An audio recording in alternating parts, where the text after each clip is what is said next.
ఒక్కనాటి భాగోతానికి మూతి మీసాలు గొరిగించుకున్నట్టు అయింది కదా మాజీ టీమిండియా ప్లేయర్ అంబటి రాయుడు అన్న కథ.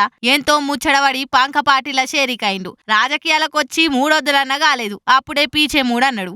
ఈ రాజకీయాలు అవి మనతోని కాదని సైడ్ అయిపోయిండు. నేను వైసీపీలకెళ్ళి తప్పుకుంటున్నా, కొన్నొద్దులు రాజకీయాలకు దూరంగా ఉంటా అని సోషల్ మీడియాలో పోస్ట్ పెట్టుకొచ్చిండు. మరి గింతోటి దానికి రాజకీయాలకు వచ్చుడెందుకు, మళ్ళా నాతోటి కాదని పోవడెందుకని సోషల్ మీడియాలో ఆడుకుంటున్నారా అభిమానులు. అయితే అంబటన్న పంక పార్టీల షేర్నప్పటి సంది అన్ని అపశకునాలే అవుతున్నాయి. మొన్న ఆడదామాంధ్ర అనే కార్యం పెట్టింది ఆంధ్ర సర్కారు. దానికి అంబటి రాయుడినే చూసుకోమన్నది. ఇక ఆడదామాంధ్రాలు ఇచ్చిన బ్యాట్లు నాసి రకం ఉన్నాయి, ఉత్తగానే ఇరుగుతున్నాయని అందరూ అంబటి మీదనే ఆడి పోసుకున్నారు.